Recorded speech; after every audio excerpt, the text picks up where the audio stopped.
একটি নৌকা বিশাল একটি সাগরে ভেসে চলে।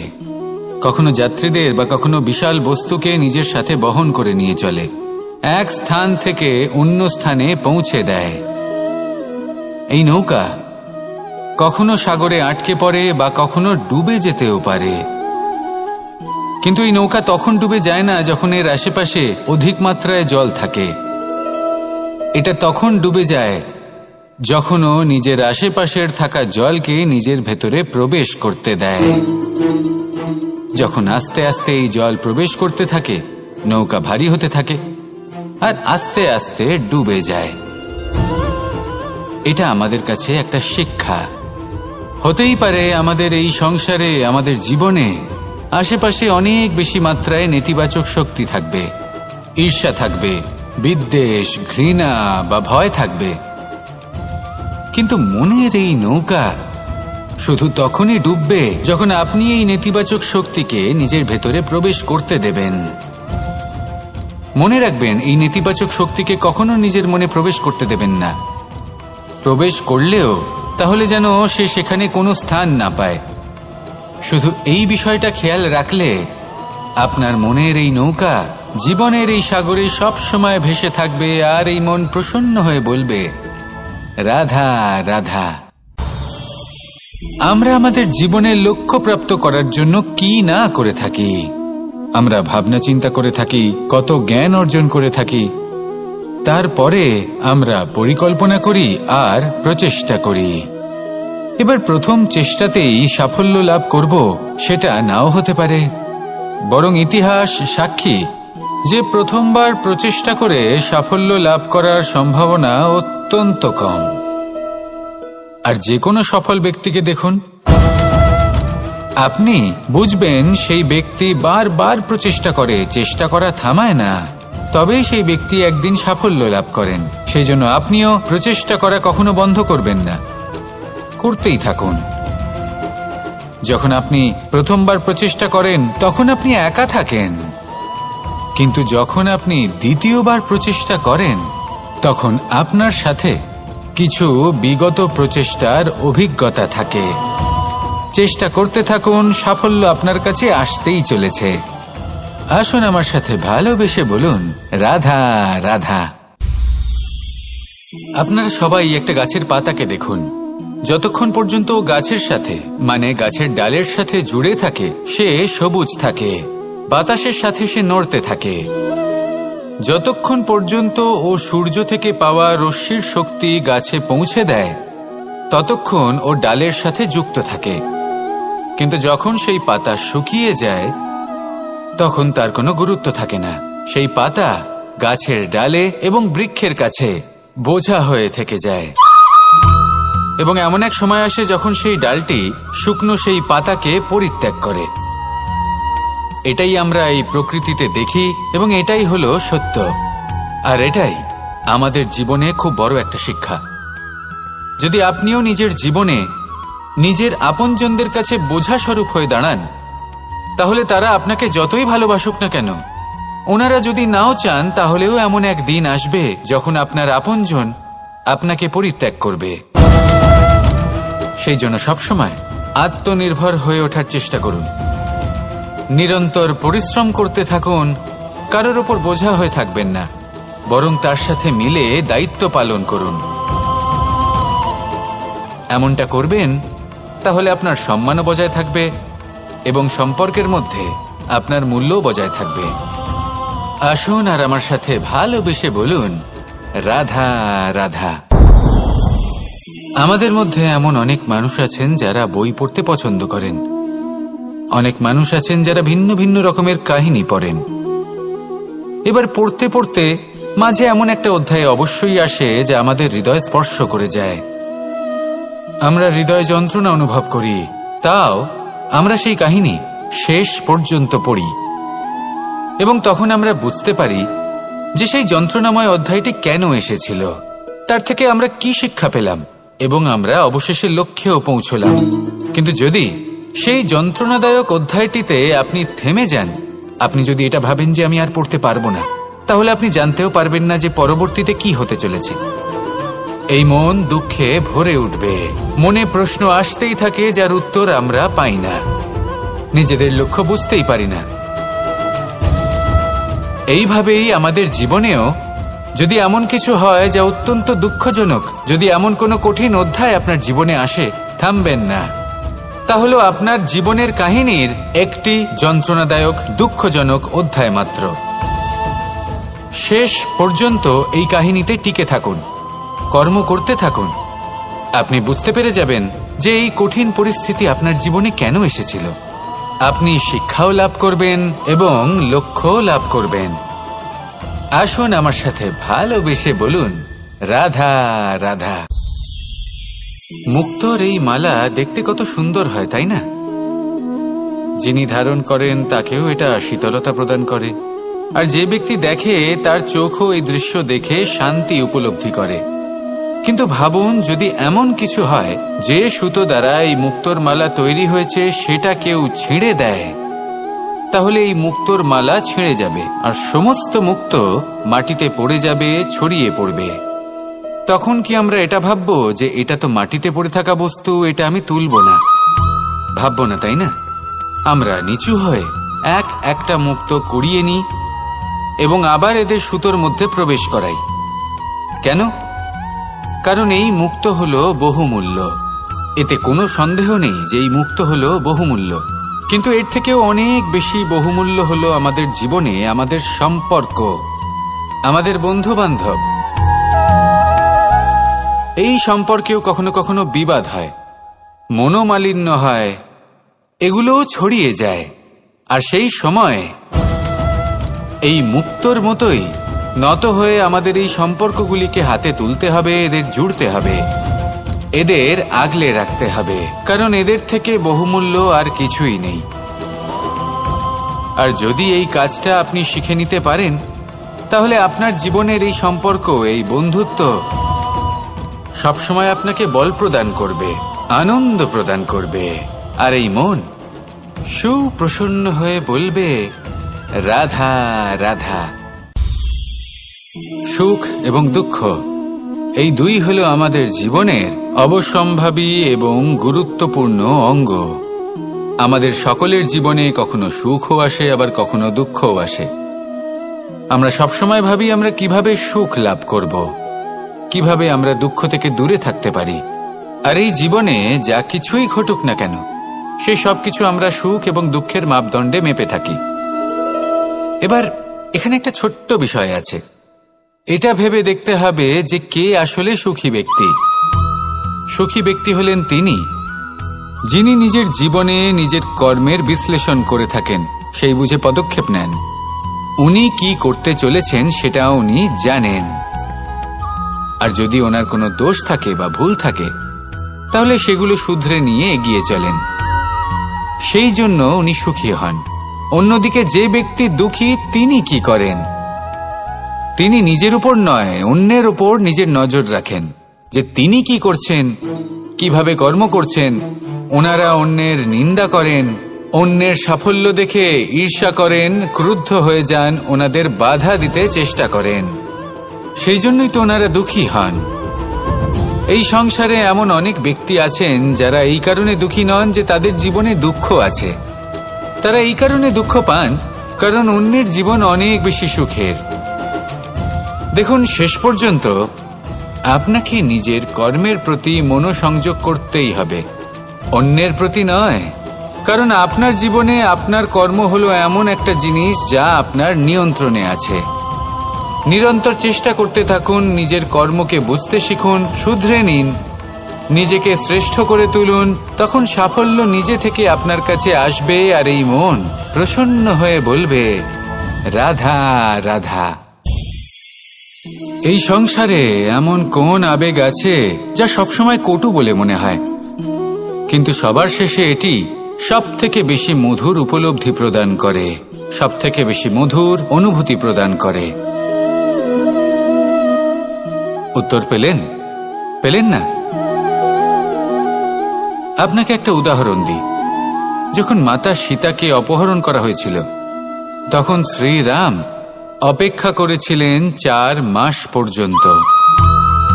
উনি খুঁজতে চেয়েছিলেন, কিন্তু উনি ওনার খোঁজ বন্ধ রেখেছিলেন। কল্পনা করে দেখুন ওনার কতটা যন্ত্রণা হয়েছিল। উনি শুধু অপেক্ষা করছিলেন, কারণ তখন বর্ষা ছিল। অনেক দিন পর্যন্ত সূর্যের আলো দেখা যায়নি। উনি জানতেন এরকম সময় বানর সেনার পক্ষে বনের মধ্যে পথ খোঁজা খুবই কঠিন কাজ হবে। সাগর পার করা অত্যন্ত কঠিন হয়ে দাঁড়াবে। তারা হয়তো বনের মধ্যে পথ হারিয়ে ফেলবে। উনি অপেক্ষা করলেন, আর এই অপেক্ষার ফল হিসেবে উনি কি লাভ করলেন? সাগরে সেতু নির্মাণ করলেন এবং মাতা সীতাকে সসম্মানে আবার ফিরিয়ে আনলেন। যদি শ্রীরাম অপেক্ষা না করতেন, তাহলে হয়তো এই সবকিছু কখনোই সম্ভব হতো না। এটাই হলো শক্তি ধৈর্যের। এটাই হলো আমাদের কাছে শিক্ষা। এই ধৈর্যই প্রত্যেকবার আমাদের অত্যন্ত কঠিন বলে মনে হয়। ধৈর্য ধরা অত্যন্ত কঠিন, কিন্তু অবশেষে এটাই সব থেকে শ্রেষ্ঠ ফল দান করে, সব থেকে মধুর উপলব্ধি, সব থেকে মধুর অনুভূতি প্রদান করে। তাই ধৈর্য ধরে থাকুন, সবকিছু শুভ হবে। আর তখন এই মন প্রফুল্ল হয়ে বলবে, রাধা রাধা। এই সংসারে সব থেকে ভয়ানক এবং গভীর অন্ধকার কোনটা?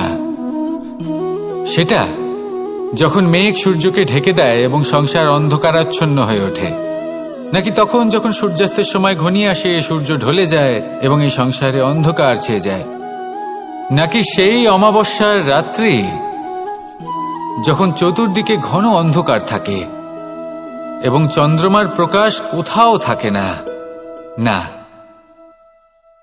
এই সংসারে সব থেকে বেশি ভয়ানক অন্ধকার হল মানসিকতার অন্ধকার। মানসিকতা খুব গভীর একটা বিষয়। এই মানসিকতাই সত্যের রূপ ধারণ করে এবং আমাদের এই মানসিকতা এবং বিবেকে একটা সূর্য থাকে। যদি আমরা এটা জীবন থেকে বের করে ফেলি, তাহলে নিরাশা, হতাশা, অসফলতা এর এমন এক ঘন অন্ধকারে আমরা ফেসে যাব যে তার থেকে বাইরে বের হওয়া প্রায় অসম্ভব ব্যাপার হয়ে দাঁড়াবে। বড়ই কঠিন হয় সেই সময়। সেই জন্য ইতিবাচক মনোভাব থাকা খুব প্রয়োজনীয়। এটা ভাববেন না যে এটা আমার সাথে কেন হলো, এই সমস্যা কেন এলো, ওই ব্যক্তি আমার সাথে এটা কেন করলেন। এটা ভাবুন যে আমি জীবনে যে পরিস্থিতিতে দাঁড়িয়ে আছি, তার থেকে আমি ঠিক কিভাবে বাইরে বেরোতে পারবো। যতই ঘন অন্ধকার থাকুক না কেন, খুব ছোট একটা প্রদীপের প্রকাশ আমাদের পথপ্রদর্শক হয়ে দাঁড়াতে পারে। আর আমাদের জীবনে এই ছোট্ট একটা প্রকাশ হলো আশা। এই আশার একটি কিরণ আমাদের অত্যন্ত গাঢ় অন্ধকারেও পথ দেখাতে পারে। তাই এই আশাকে সবসময় মনে প্রজ্বলিত করে রাখুন। গাঢ় থেকে গাঢ় অন্ধকারের সাথে, কঠিন থেকে কঠিনতর সমস্যার সাথে লড়াই করুন, সামনে এগিয়ে চলুন, আর আমার সাথে ভালোবেসে বলুন, রাধা রাধা। আমাদের সকলের জীবনেই দুই ধরনের ব্যক্তি থাকেন, বন্ধু এবং শত্রু। তারা হলেন আমাদের প্রিয় বন্ধু, যারা আমাদের জীবনে সবসময় আমাদের পাশে থাকেন। কখনো কখনো আমরা তাদের জন্য কিছুই করি না, তাও তারা আমাদের আনন্দ প্রদান করেন, ভালোবাসা প্রদান করেন। আর অন্যদিকে থাকে আমাদের শত্রু। দেখতে গেলে যখন আমরা জন্ম নিই, তখন কিন্তু আমাদের কোনো বন্ধু থাকে না, আমাদের কোনো শত্রুও থাকে না। কিন্তু যত ধীরে ধীরে আমরা জীবনে এগোতে থাকি, আমাদের বয়স বাড়তে থাকে, তখন আমাদের বন্ধু আর শত্রু এই দুইয়ের সংখ্যা বাড়তে থাকে। আর সেই সবকিছু নির্ভর করছে আমাদের কথার ওপর এবং আমাদের ব্যবহারের ওপর। এবারে আপনি যদি কোনো ব্যক্তিকে স্বাগত জানান উদার চিত্তে, ভালোবেসে, তাহলে সেই ব্যক্তি আপনার বন্ধু হবেই হবে। কিন্তু যদি আপনি নিজে হাতে কাউকে সামনে অগ্রসর হতে বাধা দেন, বিনা কারণে তার সাথে খারাপ ব্যবহার করেন, তাহলে তার মনে শত্রুতার বোধ অবশ্যই জেগে উঠবে। আর রইল বিষয় কথার, যদি আপনার কথা মধুর হয়, তাহলে সবাইকে আপনি আপন করে নিতে পারবেন। এই কথাই যদি কটু হয়, তাহলে আপনার আপনজনেরাও দূরে চলে যেতে পারে। তাই নিজের কথার ওপর সংযম রাখুন এবং নিজের আচরণ উদার করে তুলুন। জীবনে সুখে সুখ থাকবে। আসুন আমার সাথে ভালোবেসে বলুন, রাধা রাধা। একদিকে হলো আঙুর আর অন্যদিকে কিশমিশ। দেখতে গেলে এই দুটোই সবারই খুব প্রিয়, শিশু হোক, যুবক হোক বা কোনো বৃদ্ধ ব্যক্তিই হোক না কেন। আর দেখতে গেলে এই কিশমিশ, এটা আঙুর থেকেই আসে, তারই অন্য একটি রূপ। কিন্তু কখনো হাটে যান আর গিয়ে জিজ্ঞেস করুন যে এই কিশমিশ আর আঙুর, এই দুইয়ের মধ্যে অধিক মূল্য কার? আপনিও নিশ্চয়ই জানবেন যে কিশমিশের মূল্য আঙুরের থেকে অনেক গুণ বেশি। এবার এরকম কেন হয়? এর পেছনে কি কারণ থাকতে পারে? একদিকে হলো সেই আঙুর যা টাটকা অবস্থায় গাছ থেকে পেড়ে খাওয়া যায়, আর অন্যদিকে হলো কিশমিশ যাকে মাসের পর মাস রোদে ফেলে রাখা হয়। একদিকে আঙুর যা কিনা অত্যন্ত রসালো, আর কিশমিশে কোনো রসই নেই। একটি হলো অত্যন্ত কোমল এবং সুন্দর, অন্যটি অমসৃণ এবং তাতে বিন্দুমাত্র সৌন্দর্য নেই, তাও তার মূল্য বেশি। এইসব কেন হয়? এই কারণেই হয় কারণ সেই আঙুর অনেক মাস পর্যন্ত রোদ সহ্য করে থাকে, কষ্ট সহ্য করে থাকে, তবেই সেই আঙুর কিশমিশে পরিণত হয়। এবার জীবনের কড়া রোদ যাকে সহ্য করতে হয়, তার সাথেও এটাই হয়ে থাকে, তারও মূল্য আপনা থেকেই বৃদ্ধি পায়। আপনার জীবনে আপনার গুণ, আপনার প্রতিভা, তা অত্যন্ত গুরুত্বপূর্ণ। কিন্তু যখন আপনি অভিজ্ঞতা লাভ করেন, তখনই সেই অভিজ্ঞতা আপনার গুণ এবং প্রতিভাকে আরো অনেক বেশি শ্রেষ্ঠ করে তোলে।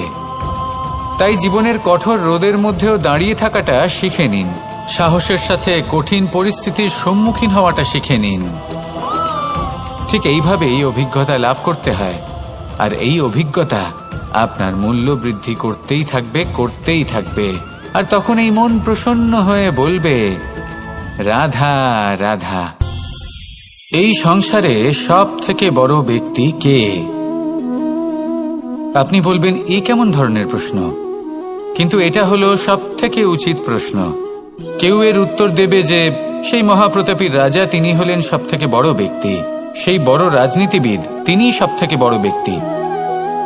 আমি আপনাকে জানাই যে সংসারের সব থেকে বড় ব্যক্তি হলেন তিনি, যার সাথে দেখা করলে আপনি নিজেকে ছোট মনে করবেন না।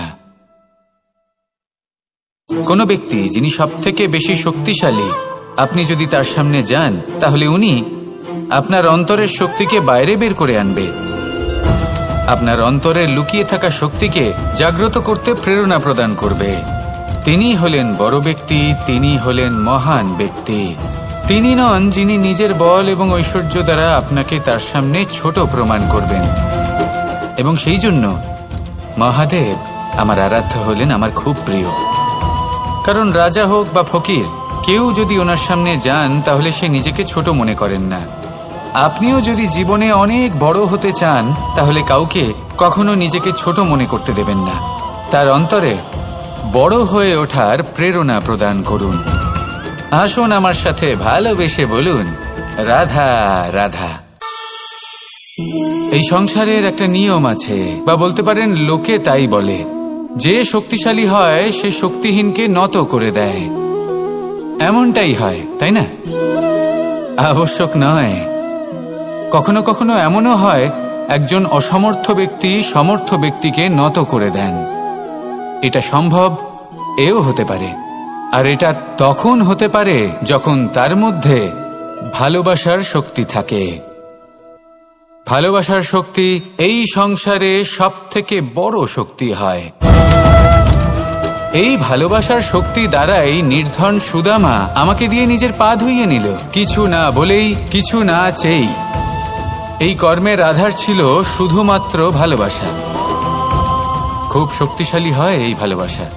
ভালোবাসার শক্তি দ্বারাই আপনি হিমালয় পর্বতকে নত করতে পারেন, তাহলে কি অসম্ভব হতে পারে? এই ভালোবাসার শক্তির সঞ্চার করুন, আর এই ভালোবাসার সাথেই বলুন, রাধা রাধা।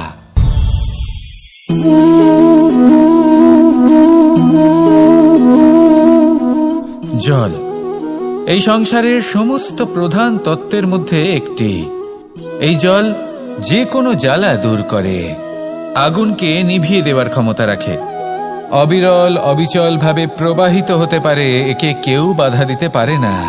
এর পথে বাধা সৃষ্টি করলে নিজের পথ নিজেই খুঁজে নেবে বা সে নিজেই নিজের পথ বানিয়ে নেবে, কিন্তু কখনো থামবে না। এই জল হলো মহান, আর এর একটা মহান গুণ আছে, এর নিজস্ব কোনো রং নেই। কিন্তু যখন মেঘ থেকে বৃষ্টিরূপে পৃথিবীতে ঝরে পড়ে, তখন সমস্ত সংসারকে রঙিন করে তোলে। যেখানে খরা হয়েছে সেখানে শ্যামল করে তোলে। যে স্থান শ্যামল সেখানে ভিন্ন ভিন্ন প্রকারের পুষ্প ফুটিয়ে তোলে। এই জলের মতন আমাদের হতে হবে। ওর যেমন কোনো রং নেই, আমাদেরও যেন কোনো অহংকার না থাকে। শুধু কর্মের এই ধারাতে বইতে থাকুন, এই সংসারের মঙ্গল করতে থাকুন, শ্রেষ্ঠ কর্ম করতে থাকুন। এই সংসারকে এটা বলার কোনো প্রয়োজন নেই যে আপনি কে। আপনি যদি কর্ম করতে থাকেন তাহলে এই সংসার নিজে থেকেই আপনার মূল্য জানতে পারবে, আর তখন এই মন প্রসন্ন হয়ে বলবে, রাধা রাধা। মানুষ একটা অত্যন্ত শ্রেষ্ঠ কর্ম করতে পারেন, সেটা হলো ভুলে যেতে পারা। আর সেটা বরদানের চেয়ে কম কিছু নয়। মানুষকে যখন কোনো কারণে নিজের প্রিয়জনদের থেকে দূরে যেতে হয়, তখন মনে দুঃখ জাগ্রত হয়, তিনি সেই দুঃখকে ভুলতে পারেন। কখনো কোনো সম্পর্ক থেকে যদি দুঃখ পেয়ে থাকেন, তখন সেই দুঃখকে ভুলতে পারেন। কিন্তু এই সংসারের প্রত্যেক আবেগ, প্রত্যেক বস্তু ভুলে যাওয়া উচিত নয়। বিশেষ করে আমাদের প্রিয়জন, আমাদের পরিবারের সদস্য, যখন এই সংসার থেকে ওনারা চলে যান, তখন যে সৎকর্ম ওনারা করেছেন, যে প্রেরণা ওনারা আমাদের প্রদান করেছেন, কখনো ভুলে যাওয়া উচিত নয়। যখন আপনি কোনো উঁচু স্থানে পৌঁছে যান, আপনি সাফল্য লাভ করেন, তখন সেই সকল বন্ধুদের ভোলা উচিত নয় যারা আপনার সাথে আরম্ভ থেকে ছিল, যারা সব সময় আপনাকে সাহায্য করেছে। আর সবথেকে গুরুত্বপূর্ণ কথা, আপনার বয়স যতই বৃদ্ধি পাক না কেন, মাতা পিতাকে কখনো ভুলবেন না। আপনি যতই বড় হন না কেন, আপনি তাদের সন্তানই থাকবেন। অভিজ্ঞতার দিক থেকে ওনাদের থেকে ছোটই থাকবেন। তাই সবসময় নিজের মাতা পিতাকে নিজের সাথে রাখুন, কখনো তাদের ভুলবেন না। সেই সকল ব্যক্তিদের ভুলে যাবেন না যারা দুঃখের দিনে আপনার সাথে ছিল, তবেই জীবনে সুখ পাবেন। আসুন আর আমার সাথে ভালোবেসে বলুন, রাধা রাধা। আমাদের ভিডিওগুলি যদি আপনাদের ভালো লেগে থাকে তাহলে লাইক, কমেন্ট, শেয়ার করতে ভুলবেন না। এবং আরও নতুন নতুন ভিডিও পেতে চ্যানেলটি সাবস্ক্রাইব করে পাশে থাকা বেল আইকনটি অন করে রাখুন। ধন্যবাদ।